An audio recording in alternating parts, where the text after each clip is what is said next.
Bonjour à tous, on se retrouve aujourd'hui pour continuer notre leçon de géographie sur le tourisme dans le monde. La dernière activité que vous aviez demandé de réaliser concernait les conséquences du tourisme dans le monde. Vous aviez eu cette fiche d'activité ici qui vous demandait de vous interroger sur les conséquences du tourisme avec l'exemple de Cancun toujours. Et il y avait à votre disposition 4 documents, un schéma, un texte, un lien vers une animation Google Earth et un lien vers une vidéo. Et il fallait dans cet exercice relever plusieurs conséquences et essayer de me les classer en deux catégories dans le tableau qui était donné en dessous. Donc on va corriger ce travail et la correction on va directement la noter dans notre cahier, ce qui va nous permettre donc d'étudier les différentes conséquences du tourisme à travers l'exemple de Cancun. Donc pour pouvoir travailler, vous allez avoir besoin de votre cahier, de votre trou, de votre règle, de votre leçon, de vos crayons de couleur, puisqu'on va faire une troisième et dernière partie qu'il faudra à la fin me colorier, ne pas oublier de me souligner en rouge les différents mots ou expressions que je veux que vous reteniez, sur lesquels je veux qu'on insiste. Eh bien c'est parti, on va commencer donc par le premier document que vous aviez utilisé, ce petit graphique qui vous montrait l'importance du tourisme pour les Mexicains. Donc vous voyez ce graphique, ce petit document, ce petit schéma plutôt, qui vous montrait l'importance du tourisme pour les Mexicains. Donc vous voyez que ce document en fait est composé de plusieurs rectangles emboîtés les uns dans les autres. Le plus grand rectangle, le blanc, représente le PIB. Je vous rappelle, c'est des notions que vous devez connaître, le produit intérieur brut, c'est-à-dire l'intégralité de la richesse du pays, du Mexique. Donc le PIB total du Mexique qui représente 118 milliards de dollars. Et vous avez à l'intérieur de ce rectangle un plus petit rectangle en rouge qui vous donne la proportion du PIB, la proportion plutôt des revenus du tourisme dans le PIB. Et vous voyez que le tourisme à lui seul, pour le Mexique, rapporte 11 milliards de dollars, c'est-à-dire 10%. C'est-à-dire que 10% de la richesse du pays provient du tourisme. Et vous avez encore un plus petit rectangle à l'intérieur. Vous avez le revenu du tourisme de la Riviera Maya et de Cancun, c'est-à-dire de Cancun et de cette longue bande littorale, on en reparlera plus tard, où on trouve toute une série d'autres complexes touristiques hôteliers. Et à elle seule, Cancun et cette Riviera Maya représentent 5% de la richesse globale du pays. Ça m'apprend quoi en fait ce document? Ça m'apprend que le tourisme au Mexique rapporte énormément d'argent et a une place extrêmement importante dans le produit intérieur brut de ce pays. C'est une activité incontournable pour la richesse du pays. Donc ça, c'est une première conséquence qu'il fallait identifier, c'est que le tourisme rapporte pour le Mexique beaucoup d'argent et est une de ses plus importantes sources de revenus du pays. Sans le tourisme, le Mexique aurait de plus grosses difficultés de développement forcément, puisque la richesse permet au pays de se développer. Donc ça, c'était l'une des premières conséquences que je voulais que vous découvriez grâce à ce document. Autre conséquence que vous pouviez trouver à partir des documents que je vous ai donnés, c'était en utilisant le texte, dont je vais refaire la lecture ici. Les Mayas du Mexique sont les descendants d'une civilisation ancienne d'Amérique qui dominait le Mexique de la préhistoire jusqu'à la conquête espagnole en 1520. Un nombre grandissant de Mayas, jeunes et instruits, migrent vers les sites touristiques de Cancun et du littoral caraïbe pour y travailler. Ces migrants forment une arrivée de guides et d'employés de l'hôtellerie. Généralement non déclarés, ils sont sous-payés. Mais les membres du groupe, âgés et ne parlant pas l'espagnol, restent à l'écart du dynamisme touristique. Cela dit, le tourisme de masse n'a pas que des effets néfastes pour les Mayas. Précision de vocabulaire, un tourisme de masse, c'est l'expression que j'utilise pour parler d'un lieu géographique, d'un territoire géographique où il y a énormément de touristes qui viennent. Et où il y a énormément d'infrastructures de tourisme, hôtels, discothèques, plages, ce que vous voulez. Mais voilà, on parle de tourisme de masse quand c'est un lieu très fréquenté. Je reprends. Cela dit, le tourisme de masse n'a pas que des effets néfastes, des effets négatifs pour les Mayas. En effet, ces derniers profitent indirectement du développement des services dans la région, tels que les cliniques, les marchés d'alimentation modernes, les centres de loisirs. Leurs conditions de vie s'améliorent sur les plans sanitaires et éducatifs. Donc ce texte est intéressant parce qu'il vous parle d'une partie, d'un groupe de population mexicaine qu'on appelle les Mayas. Et donc vous voyez que ce groupe de population travaille dans le secteur du tourisme et bénéficient eux aussi. Donc le fait de travailler dans le secteur du tourisme, ça leur apporte forcément de l'emploi et donc de l'argent. Et puis le développement du tourisme à Cancun et dans les environs permet aussi la construction de nombreuses infrastructures de services, et cité à la fin, telles que des cliniques, des marchés, des centres de loisirs, ça peut aussi être des services publics, des transports. Donc toutes ces constructions qui sont nécessaires pour les touristes bénéficient aussi aux populations qui vivent dans ces territoires, qui eux vont travailler dans l'espace hôtelier, qui ne sont pas là pour le touriste, c'est-à-dire prendre des vacances, hein, mais qui sont là pour travailler au service des touristes et dans les complexes touristiques. Donc là, vous voyez, vous savez que le tourisme rapporte énormément d'argent au Mexique. Vous savez aussi maintenant que le tourisme, c'est une source d'emploi et donc de revenus pour les habitants locaux, et que c'est aussi une source de développement d'une ville ou d'un territoire, puisque ça permet, l'activité touristique permet de construire différentes infrastructures, cliniques et des transports par exemple, qui vont être utilisés par tous. Donc là, vous avez plusieurs conséquences qu'on pourrait qualifier de positives. Et donc, dans le classement que je vous avais demandé de trouver, il y avait plusieurs solutions, hein, mais il y avait par exemple cette solution de classer d'un côté des conséquences positives, celles qu'on vient de voir là, et puis d'autres conséquences qui, à l'opposé, vont être négatives, qu'on va étudier juste après. Donc, ce que je vous propose là, c'est de commencer à noter notre leçon. Donc, vous allez pouvoir prendre votre cahier à la page de la leçon. On va faire une troisième partie, donc une troisième couleur. Pour vous aider à vous organiser, il y aura une branche principale, puis deux branches, et chacune de ces deux branches, on les divisera en trois branches, et on en aura terminé pour la leçon, il n'y aura pas d'accolade, il n'y aura rien de tout ça. Donc on y va, simplement hein, les trois premières branches ici, les trois premières ici vont être vraiment petites, les autres vont être un peu plus longues, pour vous permettre de vous, voilà, je vous dis ça pour vous permettre de vous organiser. Donc dernière partie, pardon, on s'intéresse aux conséquences du tourisme de masse.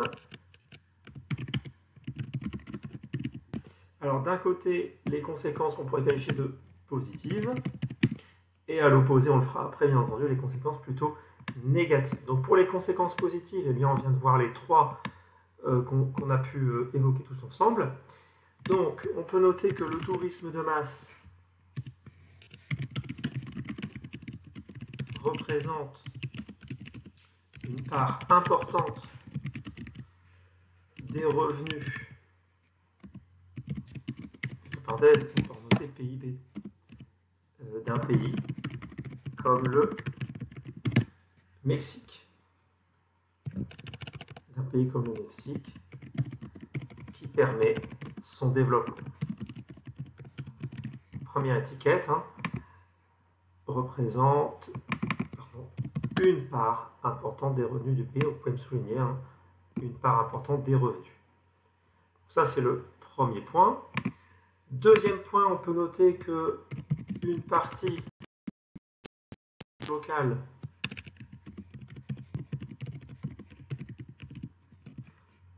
de la population locale trouve du travail. Une partie de la population locale trouve du travail dans cette activité touristique. Et donc ça permet aussi, pardon, et donc ça permet encore un avantage positif, hein, puisqu'il y a l'idée de trouver du travail pour une partie de la population. Enfin, dernière conséquence positive de l'activité touristique dans les territoires comme celui de Cancun, c'est que grâce à l'activité touristique, des infrastructures et des services de base sont développés. Ça peut être des hôpitaux, des réseaux de transport, etc. Donc grâce à l'activité touristique, des infrastructures et des services de base sont développés, hôpitaux, transports, et servent à tous, touristes comme population locale. Et donc vous pouvez me souligner la dernière phrase, hein, les infrastructures de services de base sont développées et servent à tous. Donc là, on est sur les conséquences plutôt positives de la présence de cette activité touristique. Deuxième partie, qu'on va dans cette troisième et dernière partie, deuxième partie, ça va être plutôt les conséquences négatives, et on va retourner au texte pour pouvoir étudier ces conséquences négatives. Donc vous voyez, dans ce texte, on vous informe, hein, et puis vous l'avez vu aussi dans la vidéo du reportage de Cancun, et dans les quartiers que vous avez pu visiter, qu'une partie de la population qui travaille dans ces infrastructures touristiques, dans ces grands complexes hôteliers, dans ces bars, dans ces discothèques, eh bien, ce sont des personnes qui sont vraiment mal payées. Donc il y a une forme d'exploitation de la main-d'œuvre, d'exploitation des locaux, parce qu'il n'y a que cette activité touristique pour qu'ils trouvent du travail. Et les grands groupes hôteliers, les grands patrons exploitent cette main-d'œuvre, ne la paient pas à un tarif, à un salaire décent pour qu'ils puissent vivre correctement. Donc voilà, c'est une première conséquence négative qu'on peut noter dans notre leçon. Donc on peut noter que la main-d'œuvre touristique, utilisée plutôt dans l'activité touristique, est exploitée, mal payée et est exploité, mal payé et travaille sans sécurité de l'emploi.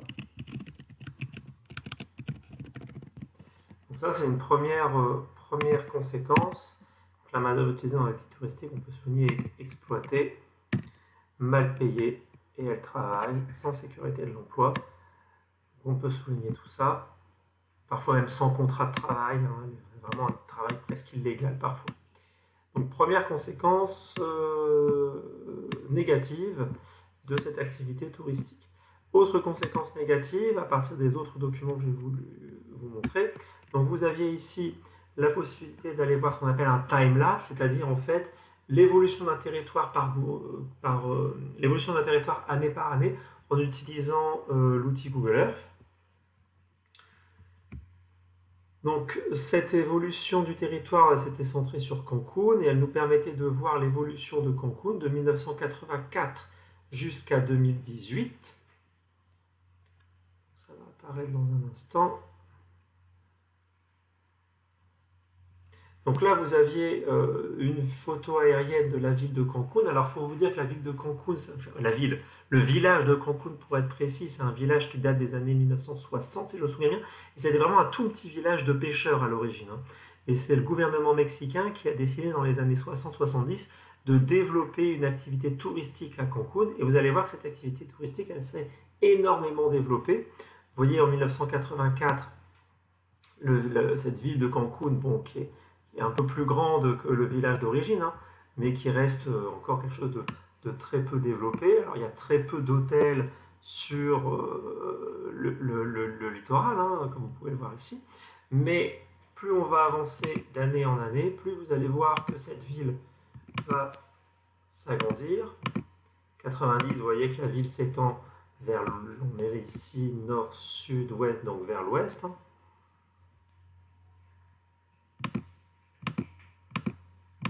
Et vous voyez qu'elle commence à s'étendre cette fois-ci vers le nord et vers le sud, se développe de plus en plus. Et c'est surtout dans les années 2000 où vous allez avoir toute une série d'hôtels qui vont se construire tout le long ici du littoral et que la ville va véritablement exploser. Alors elle va exploser, vraiment s'étaler comme une goutte d'eau, ce qu'on appelle l'extension urbaine, l'étalement urbain, parce qu'en fait de nombreuses personnes vont venir vivre à Cancun pour pouvoir y travailler dans ces hôtels que vous allez avoir tout le long du littoral. Vous voyez, si on continue, le littoral continue ici. En fait, la ville de Cancun et le littoral, vraiment le site touristique de Cancun d'origine est ici, et il s'étend de plus en plus sur tout le long du littoral. C'est ça qu'on appelle la Riviera Mayor, hein, cette grande zone touristique avec cette grande lagune. Vous avez la mer ici et vous avez ici des sortes de marécages qu'on appelle la lagune en fait, hein, ou un lagon, qui est en fait un espace d'eau séparé de l'océan ou de la mer par une bande de sable que vous avez ici très fine, qui rentrent assez peu en contact l'une de l'autre. Et c'est tout le long de cette lagune, hein, tout le long de ce cette bande de sable qu'on appelle un lido, cette bande de sable que va se développer l'activité touristique. Et donc si vous remontez les années, il y a beaucoup moins de développement. Si, hop, on repart en 1984, il n'y a rien en fait. Il n'y a aucune infrastructure qui a été construite, touristique qui a été construite. Si vous voyez la plage tout simplement, peut-être zoomer pour voir un peu mieux. Donc en fait vous n'avez que la plage, vous n'avez strictement rien qui est construit. Et si on fait défiler le timelapse, je ne sais pas si on... Si moi je le fais défiler année par année, voilà, on commence à voir des points différents de couleurs, on commence à voir dans les années 90 des premières constructions qui apparaissent tout le long de ce littoral. Et là il est complètement... Vous voyez, les constructions qui sont ici, les taches de couleur rouge sont des constructions sur ce littoral.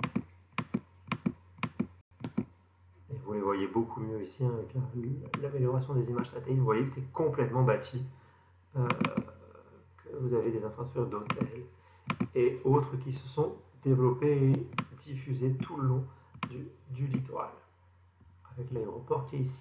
Donc là, vous avez une première conséquence plutôt négative, puisque cette construction, ces multiples constructions le long du littoral et à l'intérieur de la ville de Cancún, c'est forcément fait au détriment des espaces naturels, au détriment de l'environnement, à la fois de l'environnement et des écosystèmes marins qui ont été abîmés et détruits par les constructions humaines, mais aussi des écosystèmes forestiers, puisque cette ville de Cancún qui s'est développée, ça s'est fait sur des espaces forestiers, en fait, sur une forêt. Vous avez ici complètement de la forêt, et vous voyez que la forêt a forcément été rasée, détruite, pour pouvoir y mettre différentes habitations. Alors, de la même manière, vous aviez un deuxième document qui évoquait les conséquences négatives de la ville de Cancún et du tourisme à Cancún. C'était la vidéo d'une femme qui vous fait un reportage sur le sable et qui vous expliquait en fait que le sable est en train de disparaître à Cancún. On ne va pas remettre la vidéo, mais que le sable est en train de disparaître à Cancún à cause de ces grandes constructions, ces grands immeubles, ces grands complexes hôteliers qui sont face à la mer, qui à la fois bloquent le vent rebondit sur les immeubles et en rebondissant sur les immeubles repart vers la mer. Le vent vient de la mer, tape les immeubles, repart vers la mer, en repartant vers la mer, il rapporte le sable dans l'océan. De la même manière, les mouvements des vagues prennent le sable et ramènent le sable. Et donc le sable disparaît à Cancún, s'en va à Cancún. Et donc là, vous avez une autre forme de dégradation de l'environnement. Elle insistait aussi sur les constructions qui ont été faites à Cancún et qui rendent en fait la plage fixe, et qui, quand elle est fixe, en fait, elle ne peut pas s'adapter au mouvement des marées. Et donc, quand il y a des grandes tempêtes, eh bien, elle est complètement détruite, complètement rasée par ces grandes tempêtes. Elle n'est pas du tout mobile, la plage, puisque les bâtiments fixent la plage à un endroit et l'empêchent de se déplacer au fur et à mesure de l'évolution des marées ou des tempêtes. Et donc, en fait, tout ça montre que, finalement, l'activité touristique à Cancún a comme conséquence une dégradation de l'environnement. Et ça va même au-delà d'une dégradation, c'est pas seulement qu'on est en train de dégrader, c'est qu'on est en train de détruire l'environnement à Cancún. Et en détruisant l'environnement à Cancún, ça pose une question très intéressante, ça pose la question de la durabilité du tourisme à Cancún. Puisque en fait, les gens vont à Cancún pour principalement la plage, la mer. Mais si la plage est détruite, vous voyez bien que ça pose d'énormes problèmes, puisque si la raison première de la venue des touristes à Cancún, c'est la plage, et que la plage est en train de disparaître, eh bien ça pose la question de la durabilité, c'est-à-dire est-ce que Cancún sera toujours un site touristique dans plusieurs années, puisqu'on est en train de perdre, de détruire, de par l'activité touristique, on est en train de détruire ce qui fait de Cancún un lieu touristique. Et donc là, ça pose un véritable problème, une réflexion qu'il faut avoir sur l'intérêt du tourisme à Cancún. Et vous voyez que cette question qu'on appelle de la durabilité du tourisme à Cancún, elle n'est pas niée par les grands professionnels du tourisme, puisque dans la vidéo, on vous expliquait qu'ils en ont bien conscience de ça et qu'ils n'hésitent pas à lutter contre ça.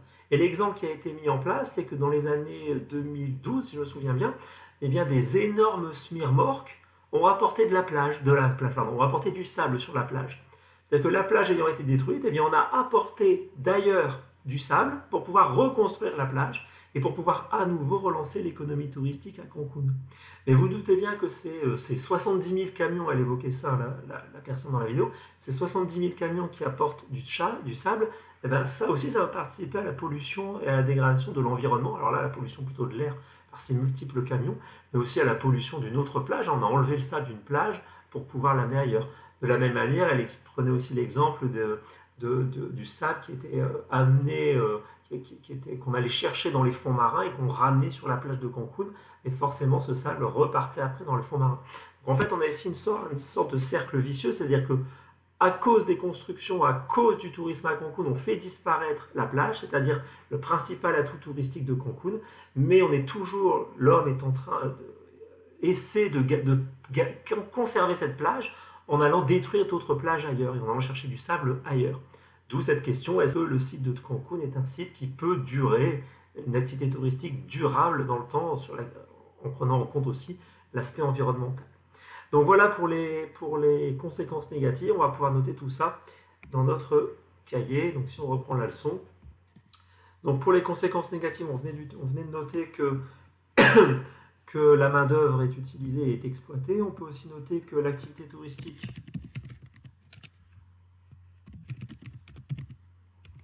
se fait au détriment de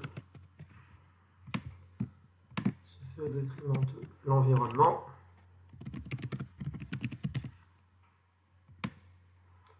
L'activité touristique se fait au détriment de l'environnement en raison de la disparition des espaces naturels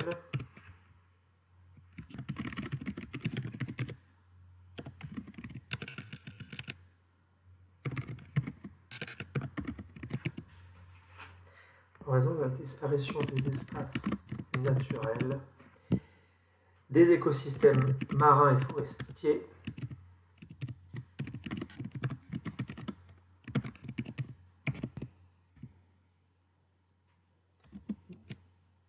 des plages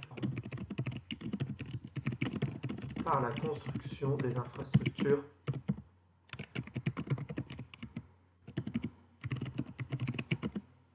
touristiques. Donc l'activité touristique se fait au détriment de l'environnement en raison de la disparition des espaces naturels, des écosystèmes marins et forestiers et des plages par la construction des infrastructures touristiques et par la pollution générée. Il ne faut pas aussi oublier celle-ci, la pollution qui est générée par les touristes eux-mêmes.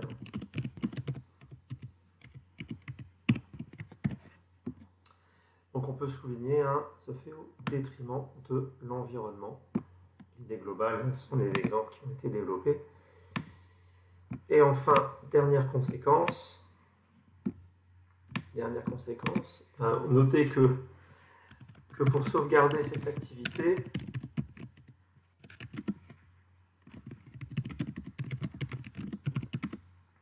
les professionnels du tourisme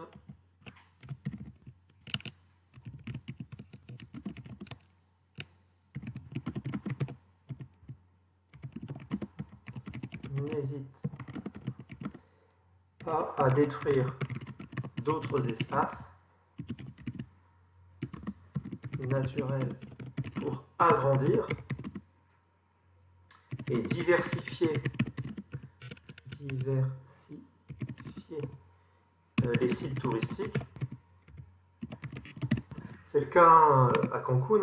À l'origine, le tourisme à Cancun était concentré vraiment sur cette partie-ci, que je suis en train de vous entourer avec la souris, et que progressivement, il s'est étendu sur ce qu'on appelle cette riviera, tout le long de la lagune, tout le long du lido, tout le long du lagon, cet espace ici de marécage, ici vous avez la mer. Donc tout le long du lido, on a eu une extension du tourisme de plus en plus importante. Et puis vous commencez à voir ici à d'autres endroits d'autres activités touristiques, d'autres complexes hôteliers. Alors là, c'est beaucoup moins développé, mais qui sont en train de se développer sur toute la façade de la mer des Caraïbes. Mais ça ne cesse de s'agrandir, ces activités touristiques, puisqu'on détruit un endroit, et bien on va aller mettre les activités touristiques plus loin pour pouvoir continuer à avoir cette activité touristique. Donc si on reprend pour agrandir et diversifier les sites touristiques. Pour agrandir et diversifier les sites touristiques et trouver, pour sauvegarder cette activité, les professionnels du tourisme n'hésitent pas à détruire d'autres espaces naturels pour agrandir et diversifier les sites touristiques ou trouver des solutions pour sauvegarder ceux qui existent, comme par exemple, entre parenthèses, on peut mettre amener du sable.